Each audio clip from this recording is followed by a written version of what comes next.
Boa noite, caros amigos da Confraria Dom Vital. Estamos aqui hoje para falar de um assunto muito importante para nós católicos, sobre as aparições marianas, especialmente sobre a aparição mariana de La Salete, recebendo hoje uma ilustre convidada, que é Clarissa Galvão, que, dentre outras coisas, é irmã do nosso querido confrade Diego Galvão. Então é um prazer muito grande recebê-la, em especial para falar sobre uma aparição tão importante, uma das aparições francesas de Nossa Senhora na França, que traz mensagens importantes. A aparição ocorrida em 1846, nas montanhas de La Salette, nos Alpes franceses. A aparição essa que parece, é isso que eu quero conversar um pouco com você, ela parece dar continuidade a uma mensagem, a mensagem da medalha milagrosa, e parece ter uma continuidade também nas aparições de Lourdes e mais na frente, em Portugal, nas aparições de Fátima. Então, eu queria conversar um pouco com você sobre as particularidades dessa aparição mariana, tão importante para nós católicos, às vezes um pouco esquecida, em sua mensagem. Então, principalmente nesse momento, acho importante nós retomarmos e relembrarmos as mensagens que Nossa Senhora traz para toda a humanidade. Eu queria que você falasse um pouco, Clarissa, sobre isso.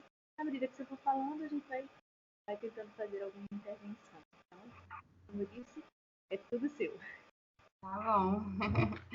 Boa noite. Primeiramente, queria agradecer pelo convite. É uma honra poder estar aqui, falando a vocês também, o pessoal da confraria, Também quero parabenizar o trabalho de vocês, estão comprometidos, com a verdade. Eu acompanho o trabalho de vocês e isso é muito importante, Principalmente no tempo que nós estamos vivendo, Esse relativismo todo, e a gente ter esse compromisso com a verdade é ter esse compromisso com a igreja, com o nosso Senhor Jesus. Então, parabenizo vocês mais uma vez pelo trabalho. Que Nossa Senhora abençoe, tome a frente, tome conta. Para iniciar, eu queria levantar um ponto aqui, talvez muita gente não saiba, mas de mais de 2.000 aparições de Nossa Senhora, apenas 16 são aprovadas pela Igreja, 28 aí estão em estudos, mas 16 foram aprovadas pela Igreja. Então, La Salette é uma das poucas, em que a Igreja aprovou a aparição, as mensagens. Então, a gente, não que seja apenas na aparição de La Salette, nas mensagens de Nossa Senhora La Salette, toda aparição, toda mensagem merece a nossa atenção, os nossos estudos. Mas já que a gente está falando das mensagens de La Salette, agora da aparição, então, que a gente tenha essa atenção também, como você falou, tão esquecida, E eu digo a vocês, já antecipando um pouco do que a gente vai conversar agora, esquecida propositalmente. Infelizmente, esquecida propositalmente, Então, que a gente comece a espalhar mais essas mensagens de Nossa Senhora, Então, para a gente começar, para a gente iniciar, eu queria trazer aqui, porque o contexto histórico ele vai se desenvolver também nas mensagens de Nossa Senhora. Então, a partir das mensagens de Nossa Senhora, a gente vai desenvolvendo o contexto histórico, tá? Então, eu vou já iniciar trazendo os dois pastores da Salete, que é a Melanie e o Maximin. Então, a Melanie, ela tinha 15 anos, por volta dos seus 15 anos, e o Maximin por volta dos seus 11 anos. Tá aí, mais uma vez, Nossa Senhora aparecendo as crianças, Falando a pureza das crianças. E interessante também é que Maximin, ele não trabalhava lá na região onde Melanie estava. Ele tinha sido enviado pelo pai para poder trabalhar no lugar de um senhor que estava afastado por 8 dias, Então, tudo preparado por Deus, Então, lá eles se conheceram, cuidando dos animais. E Maximin pediu muito para ficar perto de Melanie. Melanie era muito tímida e ele era muito comunicativo. E tão comunicativo que o pai dele, para enviar ele para lá, né, para a região, disse que ele tinha que ficar com alguém, porque senão ele ia deixar as vacas se perderem. Mas então ele ficou junto com Melanie, né? E os dois se conheceram.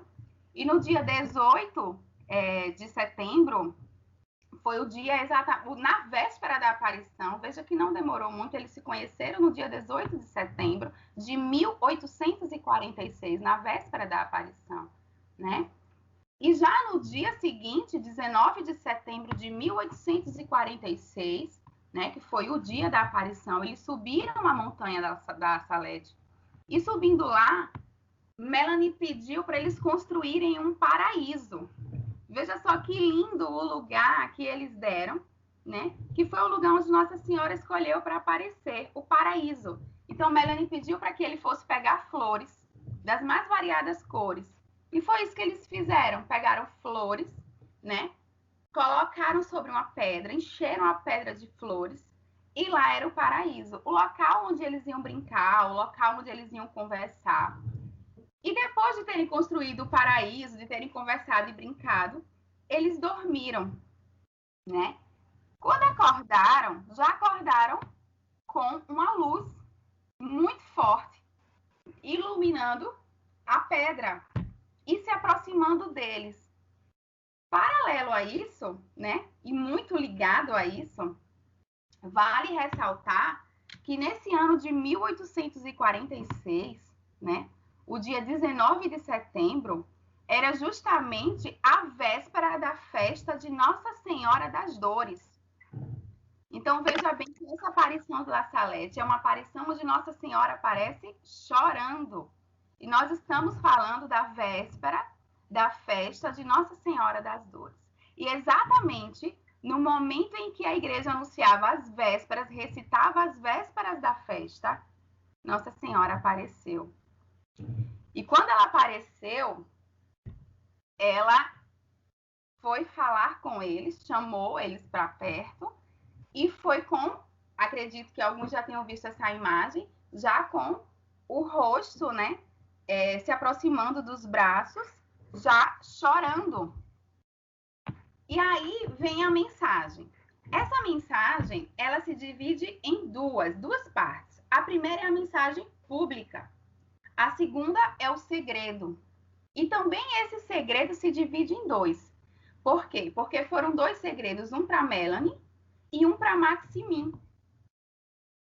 Na mensagem pública, Nossa Senhora, ela, resumidamente falando, ela iniciou falando o seguinte: meus filhos não querem se submeter a Deus, sou obrigada, sou forçada a deixar cair o braço do meu filho, descer o braço do meu filho.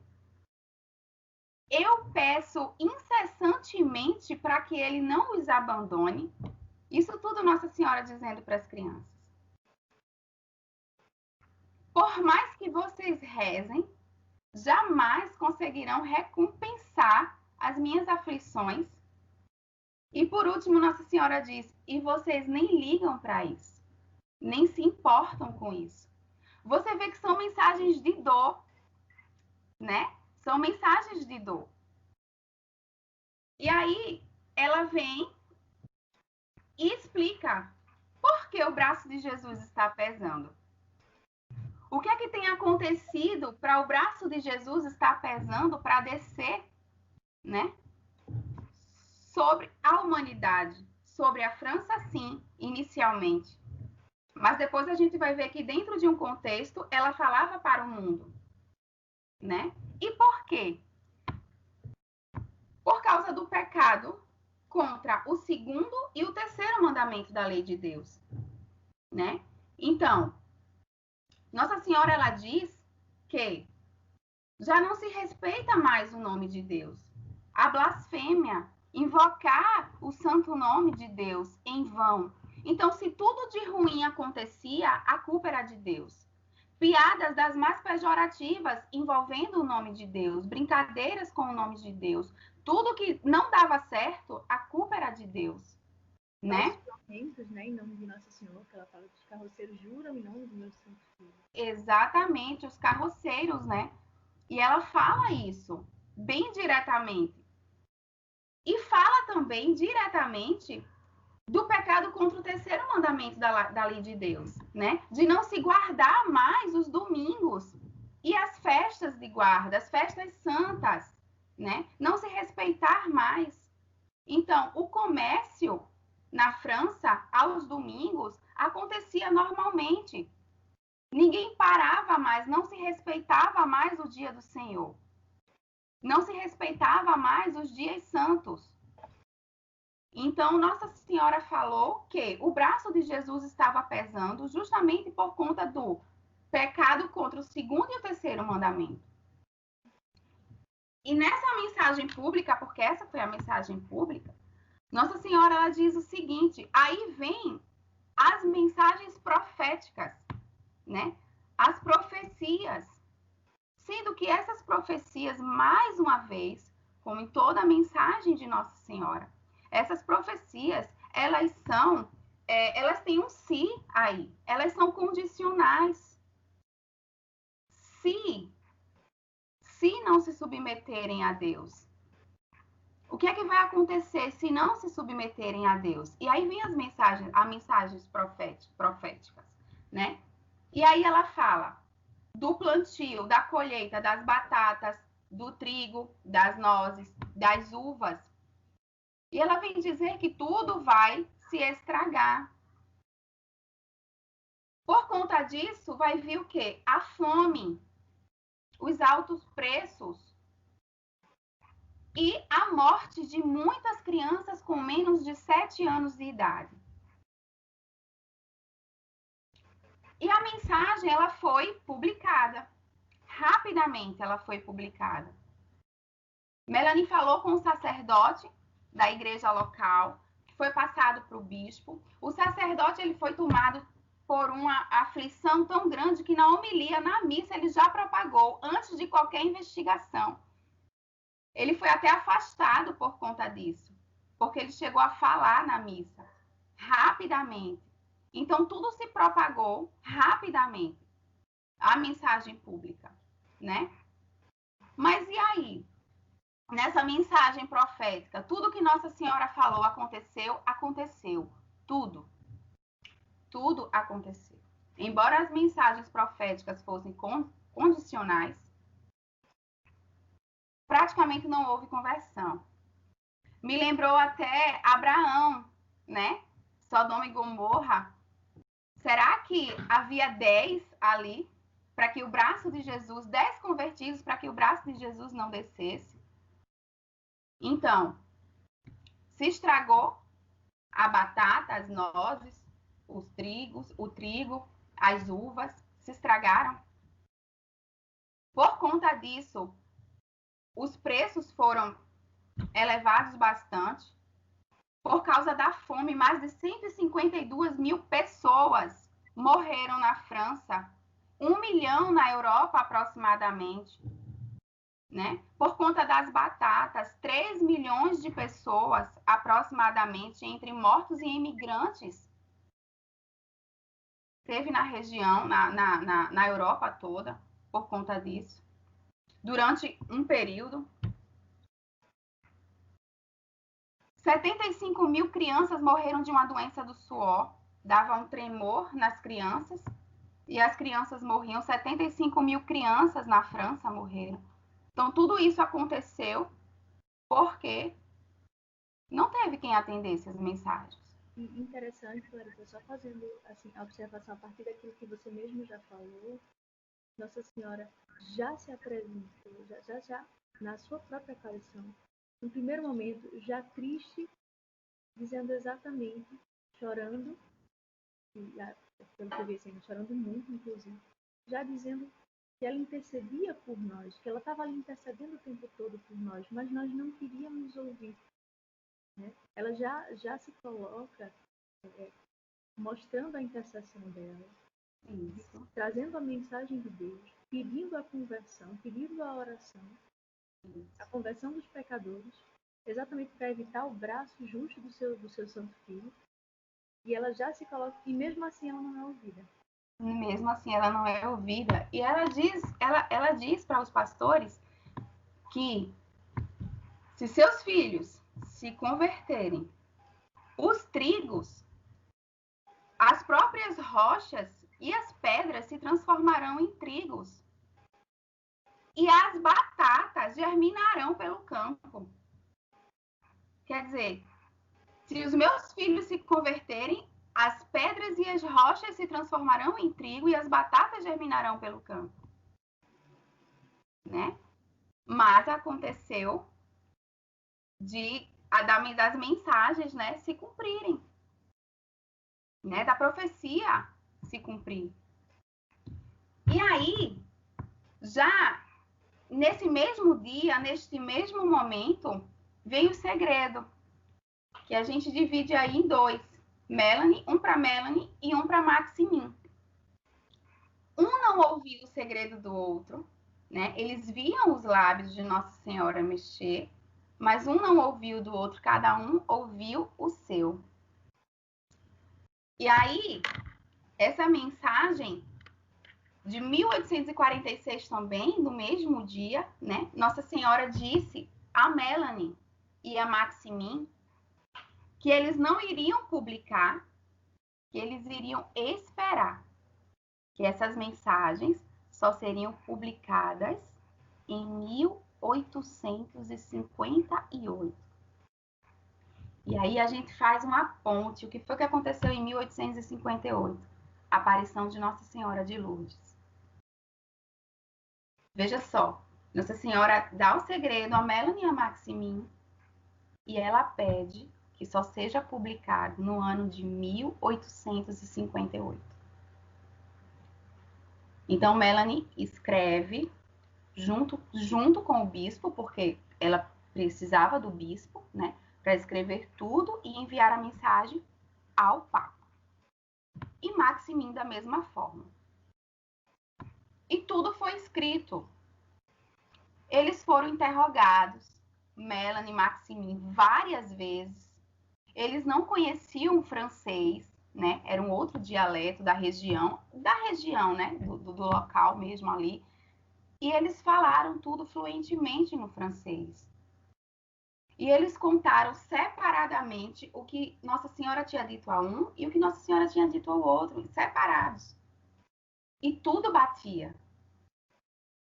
Então, no ano de 1851, o Papa Pio IX recebeu as mensagens. E de 1851 para 1852, essas mensagens elas foram aprovadas pelo Papa Pio IX. A aparição de Nossa Senhora La Salette foi aprovada pelo Papa. Sendo que houve um detalhe aí. Esse segredo, as mensagens, eles se perderam. Eles se perderam nos arquivos do Vaticano, ficaram perdidos por mais de um século. Esses segredos eles foram encontrados no ano de 1999. No nosso tempo, na nossa geração. Foi quando esses segredos foram encontrados em 1999. E isso aí a gente vai fazer uma ponte também, por incrível que pareça, para o Tratado da Verdadeira Devoção à Santíssima Virgem Maria. São Luís Maria Grignon de Montfort. A gente vai chegar lá, porque a gente vai ter que falar aí sobre os apóstolos dos últimos tempos. Que foi um pedido de Nossa Senhora profetizado por São Luís no século XVIII. Né? Então, o que foi que aconteceu? Chegou 1858, a mensagem ela não foi divulgada. O que é que Melanie fez? Melanie escreveu tudo de novo. Sendo que ela escreveu com mais detalhe. Ela foi colocando bem detalhadamente toda a mensagem do segredo. Melanie fez isso, Maximin não chegou a fazer. O de Maximin realmente foi encontrado em 1999 e só foi relido em 1999. Mas Melanie fez o dela, novamente, de 1878, né? A próprio punho, e recebeu o imprimato do bispo local, que inclusive era o seu conselheiro espiritual, né? O bispo do local. Foi quem deu o imprimato ao segredo, escrito por Melanie detalhadamente, né? Sendo que até esse também foi perseguido. E foi perseguido, esse segredo, né, que recebeu o imprimato do bispo, foi perseguido pelo clero, né? Então veja que Nossa Senhora, aí a gente vai ver agora que Nossa Senhora também vinha falar do clero, né? Que Nossa Senhora sempre fala. Como Nossa Senhora pede que a gente reze pelos seus filhos prediletos, né? Os sacerdotes, os filhos prediletos da Santíssima Virgem Maria. Ela sempre pede, porque a gente acredita mesmo que eles são os mais atacados. A gente acredita mesmo que eles são os mais perseguidos, né? E nós, como filhos da igreja, nós temos essa obrigação, essa obediência de pedir pelos sacerdotes, né? Atender a esse pedido de Nossa Senhora. Então vamos lá ver o que foi que ela veio falar. Eu vou ler, não dá para falar tudo porque foi a mensagem que Melanie escreveu em detalhes, ela tem mais de 30 parágrafos, todos eles com profecias, pedidos de Nossa Senhora, que eu prefiro dizer ordens mesmo, né? Na nossa, me colocando no meu lugar, eu prefiro dizer ordem, né? Então, não dá para ler tudo, mas alguns eu separei e tem assim, ó. Alguns, muitos conhecem, outros nem tanto, né? Os sacerdotes, ministros de meu filho, os sacerdotes por sua má vida, por suas irreverências e sua impiedade ao celebrar os santos mistérios, por seu amor ao dinheiro, seu amor à honra e aos prazeres. Os sacerdotes transformaram-se em cloacas de impureza. Eu fico pensando, Nossa Senhora falando termos como esse. Como não deveria estar lhe causando dor ter que falar isso sobre os sacerdotes? Usar termos assim, para que a gente até pudesse alcançar a que ponto, né? Então era um tempo em que os sacerdotes, eles estavam vivendo de muito interesse, de espíritos mesmo, de negociante. Essa era a preocupação de Nossa Senhora. Era isso que fazia pesar o braço de Jesus. E interessante que ela pega em dois pontos muito, que talvez naquela época fossem ainda mais graves, não misturar, exatamente na crise moral e litúrgica dessa vida sacerdotal. Então, exatamente. A irreverência na celebração. E ela fala dessa crise moral. Né, do como exatamente. Isso machucava. Machucava o seu imaculado coração, né? Como isso trazia dor para ela, né? Os seus filhos prediletos, a irreverência na celebração litúrgica, na celebração dos sacramentos, né? E a outra é essa crise moral. Exatamente. A crise moral, né?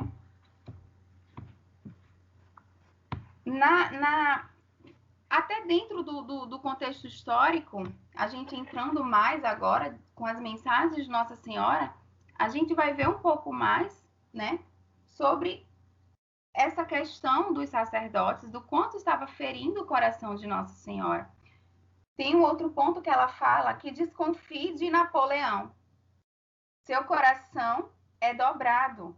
E quando quiser ser ao mesmo tempo Papa e Imperador, logo Deus vai se afastar dele. E foi o que aconteceu, né? Houve um golpe de Estado em 1851, Né? Veja aqui, Nossa Senhora, ela está falando, nós estamos no ano de 1846. Então, nós estamos falando de uma profecia, porque houve um golpe de Estado, mas foi em 1851, onde Luiz Bonaparte, né, deu o golpe, tomou o poder, né, se tornou imperador em 1851, e o seu poder, ele se propagou de tal forma que chegou na Itália, e o próprio Papa se sentiu ameaçado. E o que ele quis fazer? Ele quis dizer ao Papa e convencer ao Papa de que ele continuaria tendo a sua o seu poder de Papa, né? Nas palavras de Napoleão, mas que teria que ser limitado. Então ele queria limitar o Papa para que ele pudesse governar mais alto. Por isso que Nossa Senhora diz, quando quiser se tornar Papa e Imperador, logo Deus se afastará dele. Foi o que Napoleão fez, né? E foi o que Napoleão fez. Uma outra também é quando Nossa Senhora diz, no ano de 1864, Lúcifer e um grande número de demônios serão libertados do inferno. Eles abolirão a fé pouco a pouco, e mesmo nas pessoas consagradas a Deus. Eles vão cegá-las de tal maneira que, exceto por uma graça particular, essas pessoas serão tomadas pelo espírito desses anjos maus. Muitas casas religiosas perderão inteiramente a fé e perderão muitas almas. Então, se a gente for analisar o ano de 1864, aconteceu o quê? A Internacional Comunista, na presença de Karl Marx. 1864, Nossa Senhora diz, no ano de 1864, Lúcifer e um grande número de demônios serão libertados do inferno. Né? Então, a gente vai fazendo aí os paralelos. A gente vai ligando os pontos, né? Tem um outro que Nossa Senhora diz, que é conhecido também, muita gente comenta, Roma perderá a fé e vai se tornar a sede do anticristo. A gente sabe que as portas do inferno não prevalecerão sobre a igreja, né? A gente confia nisso porque quem falou isso foi o próprio Deus na pessoa de Jesus Cristo, né? Segunda pessoa da Trindade, então a gente confia nisso. A gente confia no dogma da infalibilidade papal, né? A gente não pode desacreditar, a gente tem obrigação, enquanto católico, de acreditar nos dogmas, né? Mas a questão de Roma perderá a fé e vai se tornar a sede do anticristo. Devido a muito do que acontece, né? Do que já vinha acontecendo, né? Da fé abalada, né? Mas sem pôr em questão as nossas obrigações e nem o dogma. A gente não pode confundir isso. O dogma da infalibilidade papal, né? A promessa de Deus de que as portas do inferno não prevalecerão. Isso faz parte de um contexto do qual Nossa Senhora estava apresentando a situação como já se encontrava, né? A parte eclesiástica, né? Até porque, Clarice, assim, nós pensamos em... Ela fala no primeiro momento sobre a crise moral e a crise na celebração da liturgia nos sacerdotes. Quando a gente pensar na queda da fé católica na França e no mundo, como se não chegar a Roma. Isso já vinha, na verdade, Nossa Senhora já tinha falado que já estava triste, porque exatamente o clero já não tinha a sua vida mais voltada, a sua vida ordenada a Deus, e refletia isso nessa reverência, na celebração dos sacramentos. Né? Então, houve essa questão da tristeza dela já prevê que essa queda dessa fé, a queda da fé e todos os outros problemas que já havia no clero, A França chegaria a Roma também, já não estivesse lá. Isso, exatamente. Isso. E continuando, por último, chega aí a parte que a gente vai fazer a ponte para o tratado, né? E diz assim: faço um urgente apelo à terra. Então, invoco os verdadeiros discípulos do Deus vivo e reinante nos céus. Os verdadeiros discípulos. Invoco os verdadeiros imitadores de Cristo feito homem, o único e verdadeiro Salvador dos homens. Invoco meus filhos, meus verdadeiros devotos, aqueles que têm vivido de meu espírito. Carrego em meus braços. Invoco os apóstolos dos últimos tempos, os fiéis discípulos de Jesus Cristo que têm vivido no desprezo do mundo e de si mesmos. Veja o que Nossa Senhora vem dizer. Ela usa o termo apóstolos dos últimos tempos, né? E aí o que é que a gente vê? Uma mensagem que foi entregue, um segredo que foi entregue ao Papa Pio IX em 1851 e que se perdeu, sendo encontrado um século depois. Uma profecia que foi feita por São Luís Maria Grignon de Montfort no século XVIII, um escrito que se perdeu por mais de 100 anos, que a gente sabe que o Tratado da Verdadeira Devoção, onde ele profetiza os apóstolos dos últimos tempos, ficou perdido por mais de 100 anos. Foi encontrado, veja como as datas são próximas. Esse tratado ele foi encontrado por volta de 1840. Ele foi publicado em 1843. E Nossa Senhora aparece na Montanha da Salete para falar sobre os apóstolos dos últimos tempos em 1846. Veja como, de fato, Nossa Senhora pedia urgência naquilo, no que ela queria. Essa congregação, essa ordem religiosa. E ela dá as regras. Além de tudo... Mesmo ela chegou a fazer parte dessa ordem, né? Isso. Nossa Senhora, ela deu as regras, né, da ordem, explicou tudo como deveria ser, tudo como ela queria. E não houve pressa. Não houve pressa. Porque desculpa só te interromper, Clarissa. Tá bom. Se eu não me engano, é numa ordem, uma das principais finalidades era rezar pelo clero. Isso. Porque é ele que vai fazer a conexão exatamente com o que ela vinha dizendo sobre o clero. Exatamente. Quando ela com o clero. Exatamente.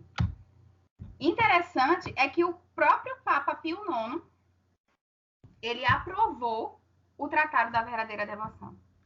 O mesmo Papa que aprovou a aparição da Salete e as mensagens foi o Papa que recebeu os escritos do tratado e aprovou o tratado. Veja como tudo é próximo. E aí vem o Papa Leão XIII, que pede a Melanie que envie para ele as regras dessa nova ordem religiosa. E o Papa Leão XIII é o mesmo que vem beatificar São Luís Maria Grignon de Montfort. Tudo se entrelaçando, né? A mão de Nossa Senhora, a vontade de Nossa Senhora. E aí Melanie passa as regras, né, dessa nova ordem religiosa ao Papa Leão XIII. Com tudo escrito. Isso também no ano de 1800, entre 1878 e 1879. Ela envia as regras para ele, né? E aí, o Papa Leão XIII, ele dá uma ordem para que essas regras sejam levadas a Salete, a montanha da Salete, lá seja lida e seja colocada em prática. A ordem ela já veio de cima, a ordem veio de Nossa Senhora, né? E aí o Papa Leão XIII chama o bispo da região e pede para que isso, ordena que isso seja feito. E não é. Existe uma preocupação apenas com o santuário ali, a igreja que foi construída, porque foi construída uma igreja no local, e ali existe a preocupação do bispo em fazer com que ela se torne uma basílica. Agora, tudo girando em torno de interesse financeiro, infelizmente, né? A preocupação em construir ali também uma hospedaria para os peregrinos, também com interesse financeiro. Os próprios missionários da Salete, que foram chegando na região com a mesma visão lucrativa. E isso vai acontecendo em volta da Salete, no mesmo lugar onde Nossa Senhora apareceu, com essa preocupação. Veja que a igreja é construída, tudo vai se fazendo, mas em cima daquilo que já era a preocupação de Nossa Senhora. E aí a gente vai voltar um pouquinho para a época de Napoleão, quando ele assumiu, né? No caso, Luiz Napoleão, né? Que se intitulou como Napoleão III também. Quando ele reassumiu, quando ele deu o golpe de Estado, ele ficou tão preocupado com o que seria esse segredo, né? Quem deve teme, que ele passou a perseguir Melanie e Maximin.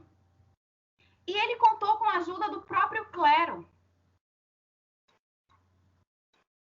Então, o que aconteceu? O bispo da região foi substituído por um outro que não acreditava na aparição da Salete, que fez de tudo para que o povo desacreditasse de Melanie e Maximin. Eles sofreram demais, os pastores da Salete, perseguições por parte da igreja. Sofreram demais. A igreja convocou a própria imprensa francesa para fazer girar notas falsas, fake news, né, na época, sobre os dois, sobre a aparição, justamente porque Napoleão estava preocupado com o que tinha ali, com o segredo que tinha sido entregue ao Papa. Anos depois, quando Melanie escreveu a próprio punho, essa mais detalhada, que recebeu o imprimato do bispo, anos depois, a perseguição ainda continuou. Justamente porque falou do clero, né? Falou dos sacerdotes. Maximin passou fome. Maximin, ele foi para a guerra, ele morreu, não foi de fome, ele morreu doente mesmo. Em 1870 e pouquinho, ele morreu. Mas ele passou fome. Tem um relato de Maximin que ele entrou dentro da igreja, olhou para a imagem de Nossa Senhora e pediu para ela um prato de comida. E que se ela não desse, ele ia pedir a São José. Porque ele estava com muita fome. As pessoas não acreditavam mais em Melanie e Maximin. Por tudo que girou de notícias falsas. Por tudo que os próprios sacerdotes falavam sobre eles. Pela preocupação inicialmente com Napoleão e depois com a imagem deles mesmos, deles próprios, dos sacerdotes, preocupados com suas próprias imagens, cada um preocupado de uma maneira geral, né, com o olhar das pessoas sobre eles. Não quiseram enxergar suas misérias. Foi mais fácil fazer desacreditar a mensagem, né? É porque a mensagem trazia duras verdades, né? Exatamente, Claro. né? E aí, o tempo passou, Melanie percebeu que nem medalhas, aquelas medalhinhas que a gente usa também, nem medalhas estavam sendo propagadas sobre a aparição do La Salette, né? Então ela decidiu, Melanie tinha sido exilada, ela foi mandada para a Inglaterra, foi exilada lá, ela entrou no claustro, não por vontade, não por vocação, mas porque ela foi obrigada a isso, para que ela não falasse mais sobre as mensagens, né? Então ela foi obrigada a muita coisa, né? E aí, num belo dia, ela voltou, ela conseguiu voltar à Montanha da Salete. E quando ela chegou lá, já tinha hospedaria, já tinha os missionários da Salete também. Quando ela chegou lá, ela foi comprar um saco de medalhas, pediu um saco de medalhas da aparição da La Salete, do título, né? E eles disseram que não podiam vender. Ela pediu em grande quantidade, eles disseram que não podiam vender, porque só eles poderiam ser os vendedores ali. Eles achavam que ela ia revender, mas só eles podiam ser os vendedores ali. Essa tinha sido a condição que tinha sido acertada com o bispo da região. Só eles venderiam para que não fosse propagado, para que ficasse só ali. O próprio bispo da região, ele tentou comprar Melanie, porque Melanie foi chamada para conversar com o Papa Leão XIII, e ele queria dizer a Melanie o que é que ela ia dizer para ele. Ele queria distorcer toda a mensagem, e ele queria distorcer toda a regra que Nossa Senhora colocou. Ele queria distorcer tudo. Mas Melanie não permitiu, ela não aceitou ser comprada, né? E ela foi ao Papa e falou aquilo que tinha que ser falado.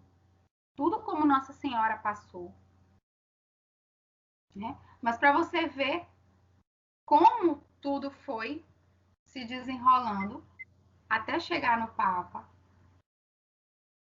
né? O quanto ela sofreu, né? Foi não atender a ordem de Nossa Senhora, não respeitar, né? A ordem de Nossa Senhora, as mensagens, não dar o devido valor, a devida importância a tudo isso, né? E o próprio o Papa Pio IX, né?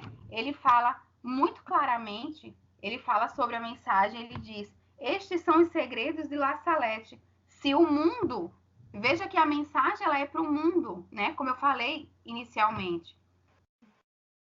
Se o mundo não se arrepender, perecerá. O Papa Pio IX fala isso. Estes são os segredos de La Salette. Se o mundo não se arrepender, perecerá. Né? Então, logo depois, mesmo tirando um pouco a própria questão da regionalidade da França em si, nós vamos ter as grandes guerras. Isso, as grandes guerras, também profetizada. Nossa Senhora, ela profetiza as guerras, né? Tem um trecho que ela fala, deixa eu ver se tá mais pertinho. A França, a Itália, a Espanha e a Inglaterra entrarão em guerra. O sangue escorrerá pelas ruas. O francês lutará contra o francês, o italiano contra o italiano. Depois haverá uma guerra geral que será aterradora. Por um tempo, Deus se lembrará mais da França. Deus não se lembrará mais da França e nem da Itália, porque o evangelho de Jesus Cristo não é mais conhecido. Os maus mostrarão toda a sua malícia. Os homens vão se matar, vão se massacrar uns aos outros, até nas suas casas. Poxa, como Nossa Senhora vem com a sua preocupação, com a sua misericórdia, né? A mãe da misericórdia, vem para nos alertar. Como sempre vem, profecias sim, mas condicionais, né? Se, né? E tudo se realizou. Não, pedindo que as crianças fizessem bem.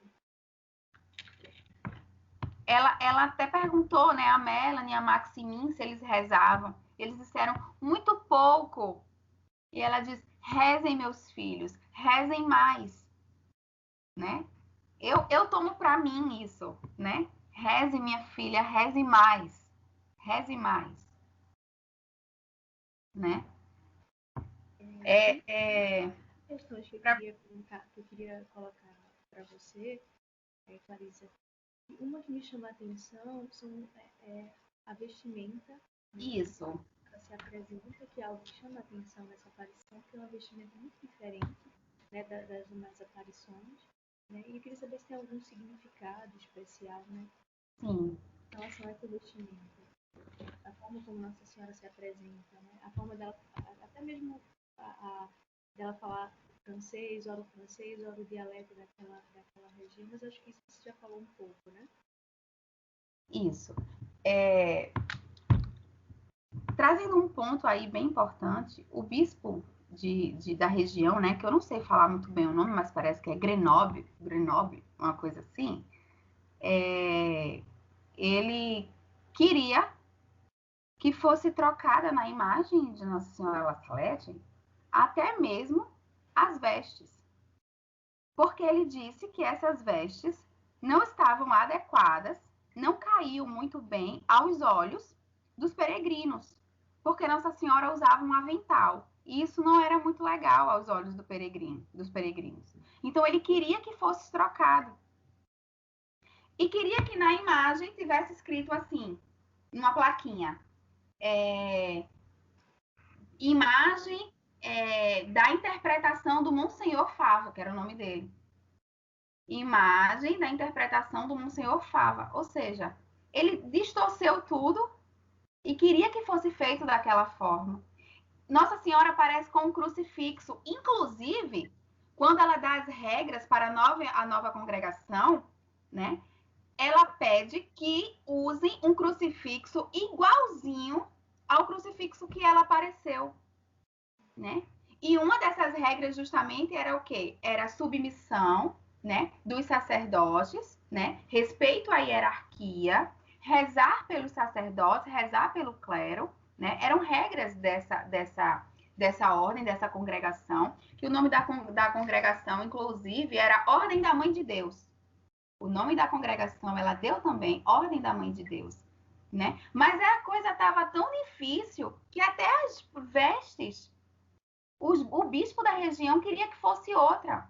Ele entendeu, ele compreendeu, ele sabia como era, mas ele queria trocar porque não caía bem aos olhos dos peregrinos. E ele queria, inclusive, que ela também não tivesse com o crucifixo, porque, nas palavras dele, isso era muito deprimente. Veja que ponto, né? Para a gente ter uma ideia de como estavam as coisas, né? Distorcidas, deturpadas. Quer dizer, não podia ter, Nossa Senhora não podia estar na imagem, né? Fiel, a imagem fiel, segurando o crucifixo, porque era deprimente. E aí a gente vai justamente agora para a explicação das vestes, né? De Nossa Senhora. Então a gente sabe que Nossa Senhora, quando ela aparece aos seus filhos, né? Ela aparece sempre trazendo a identidade local. Né? É uma forma dela, como mãe, se mostrar, se apresentar mais próxima. Né? Ela tem tanto esse jeito, esse carinho, essa sensibilidade de mãe, né? Da mais terna das mães, que ela se preocupa até com as suas vestes, para se mostrar mais próxima aos seus filhos. Então, como ela foi aparecer aos pastores, né? Ela foi vestida de camponesa. Então foi assim que eles viram, né? Na verdade, eles viram a Santíssima Virgem, não que ela foi vestida de camponesa, ela se apresentou de camponesa a eles. Eles viram a Santíssima Virgem Maria como uma camponesa. E ela estava assim, com um avental, com a roupinha de camponesa, né? Sobre a cabeça um diadema de flores, né? Mostrando a sua realeza, né? Ela como uma rainha, mas também a pureza, né? A pureza dela, né? de Nossa Senhora e a pureza das crianças a quem ela apareceu, né? Que construíram um paraíso de flores, né? Cheios de flores nas pedras, né? Nossa Senhora aparece também nas suas vestes, tem uma corrente. Nas vestes de Nossa Senhora da Salete tem umas correntes. Por que essas correntes? Para mostrar que nós estamos aprisionados pelo pecado. E ela também está, de certa forma, acorrentada, porque, como ela diz, sou forçada a deixar cair o braço do meu filho. Então, é como se ela estivesse mostrando que ela não pode mais. Né? Que ela tem pedido incessantemente, como ela diz no início da mensagem pública, incessantemente para que Jesus não nos abandone. Né? Ela fala, não os abandone aos franceses, mas para nós, de uma maneira geral, para o mundo. Né? Então, essa corrente é justamente com esse significado muito forte, essas vestes de Nossa Senhora da Salete. Né? E o crucifixo, que de um lado tem um martelo e do outro lado tem um alicate. O que seria esse crucifixo com um lado o martelo e o outro o alicate? O martelo significa justamente, novamente, batendo os pregos, né? Crucificando mais uma vez o nosso Senhor Jesus. Enterrando ainda mais esses pregos no nosso Senhor Jesus. Esse é o significado do martelo. E do alicate? É a conversão. O alicate é a conversão, o que faz retirar os pregos. Arrepia, sabe? Arrepia, assim, toca no fundo da alma, sabe? Você imaginar tudo isso, você imaginar porque foi real, é real, a gente crê nisso. Né? Que Nossa Senhora apareceu chorando, que o braço de Jesus pesava, né? Que o alicate, nós temos o prego e o alicate, o martelo e o alicate é a nossa conversão, né? Então, acho que caiu aqui.